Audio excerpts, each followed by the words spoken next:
নমস্কার বন্ধুরা, welcome back to my channel Jyotisagar again. তো তোমরা সবাই কেমন আছো? আশা করছি ভালো আছো, আর আমরাও মোটামুটি ভালো আছি।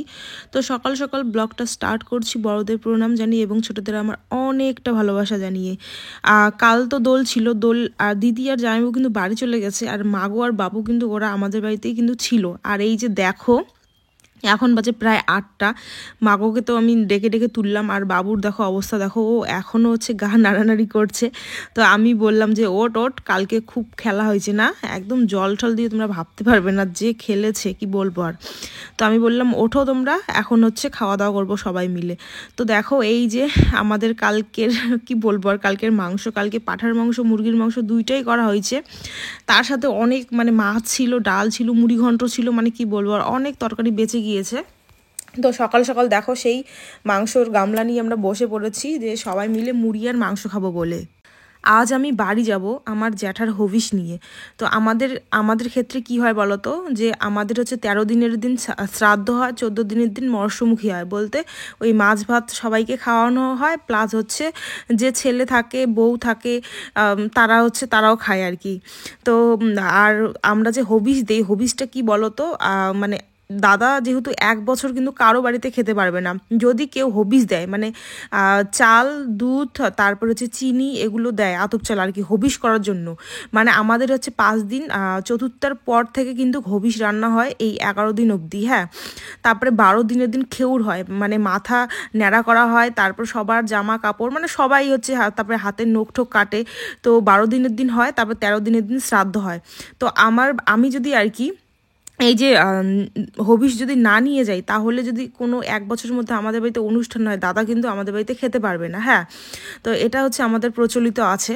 আর সত্যি কথা বলতে বন্ধুরা, প্রথমবার এই আমার বিয়ে হওয়ার তো 1 বছর পার হয়েছে, এই যে এই এতদিন পরে আমার বাবার বাড়ির কেউ মারা গেছে, আর এমনভাবে খবরটা এসেছে তোমাদের আমি কি বলবো। আর এই যে হবিষ দেওয়াও প্রথমবার, সত্যি কথা বলতে একটা কীরকম যেন লাগছে, তোমরা বুঝতে পারবে না যে আমার মনের অবস্থাটা কেমন আর কি। হ্যাঁ, কিন্তু কি করার আছে বলো, মানুষ বয়স হলে তো অবশ্যই পরলোক গমন করবে। আর জ্যাঠার বয়স হয়েছে, সেই 85 বছর জ্যাঠার হয়েছে। হ্যাঁ, সবার বড় জ্যাঠা আর কি।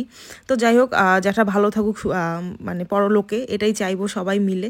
তো দেখো, বলতে বলতে আমি বাবার বাড়িতে চলে এসেছি। আর এই যে এই কাকু টোটোতে আমি বেশিরভাগ টাইমই আসি। আমার কিন্তু রাস্তায় বেরোলেই কিন্তু গাড়ি পাই। আমার শ্বশুরবাড়ি থেকে যদি রাস্তায় বেরোই, সঙ্গে সঙ্গে গাড়ি পাই, 20 টাকা ভাড়া আমার বাবার বাড়ি আসা। আবার এখান থেকে যদি আমি এই যে রাস্তায় যাই, গিয়ে কিন্তু 20 টাকা ভাড়া আমার শ্বশুরবাড়ি যাওয়া। কিন্তু ওই যে ফোন করি টোটোকে, মাঝে মাঝে কিন্তু টোটোতেই আমি আসি, বেশিরভাগ টাইমটা আমি টোটোতেই আসি। আর আজকে আমি গাড়িতেই আসতে পারতাম, কারণ বেডিংপত্র কিছু ছিল না, কারণ আমি কিন্তু বাড়ি চলে যাব হবিষ দেওয়ার পর, কিছু কাজবাজ করার পর আমি কিন্তু বাড়ি চলে যাব। ওই দেখো আমার কাকি, যে আমার কাকু অসুস্থ, আমার ছোট কাকি আর কি, চেহারাটার কি অবস্থা হয়েছে। সপ্তাহে করে 2 দিন করে শিলাতে নিয়ে যেতে হয় ডায়ালিসিস করতে।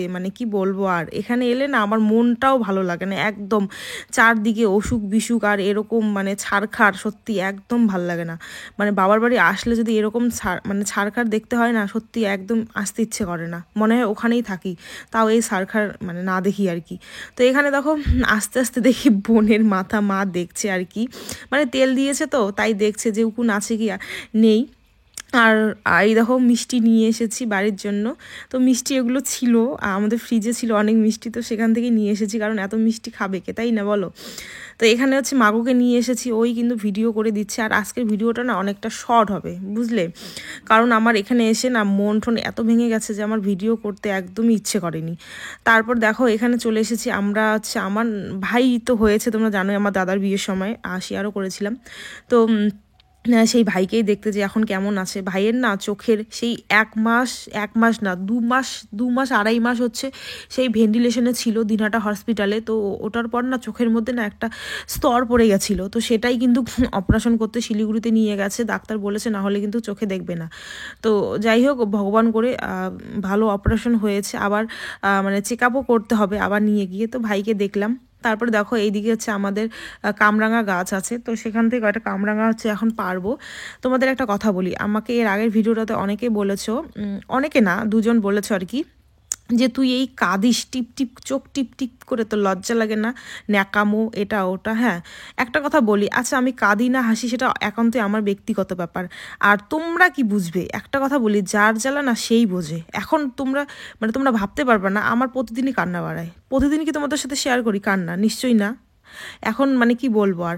তো আমি নকশা মারি না ঢং মারি সেটা একান্তই আমার ব্যক্তিগত ব্যাপার। কি করব না করব নিশ্চয়ই তোদেরকে আমি বলে কয়ে করব না। প্রথম কথা হচ্ছে এটা। আর আমার যদি ভিডিও তোদের দেখতে ইচ্ছে নাই হয়, দয়া করে দেখবি না ভিডিও। কিন্তু দেখবি আর ফালতু ফালতু একগুলো কমেন্ট করবি, মানে কি বলি আর। আর একটা কথা বলি, ওই যেটা কান্না করা সেটা তো আমার মন থেকে কান্না করা। হ্যাঁ, আর আরও একটা কথা বলি, সোশ্যাল মিডিয়া যবে থেকে এসেছি না, মানে সত্যি হাব লজ্জা শরম ত্যাগ করে এসেছি। কারণ এতদিন এত লোকের, মানে আমি ভালোভাবে ভিডিও করি, ভালোভাবে চলি, চলার পরেও এত লোকের এতভাবে গালি শুনেছি। হয়তো তারা জেলেসি ফিল করে, বা তা কিছু লোক ওরকমই থাকে যে মানুষের ভালো সহ্য করতে পারে না। হ্যাঁ, আর কিছু লোক এরকমই থাকে যে তাদের মানে তারা খারাপ কমেন্ট করবেই আর কি। তো এত মানে সেই এই 2.5 বছর হতে চললো, এই 2.5 বছরে এত গালি শুনেছি আর এত শুনেছি, তো হাফ লজ্জা শরম আমার ত্যাগই হয়ে গেছে। সত্যি কথা বলতে, সোশ্যাল মিডিয়া যারা কাজ করতে আসবে, তো এই জিনিসটা ত্যাগ করেই আসবে তোমরা। আর বলেছো যে আমি ওই পুষ্পা, যে আমি ইয়েটা নিয়েছি বিছানার ওই তোষক তো না জাজিমটা, তো সেটা হচ্ছে বেশি একটা ভালো না। অনেকে বলেছো এটা হচ্ছে ডুপ্লিকেট।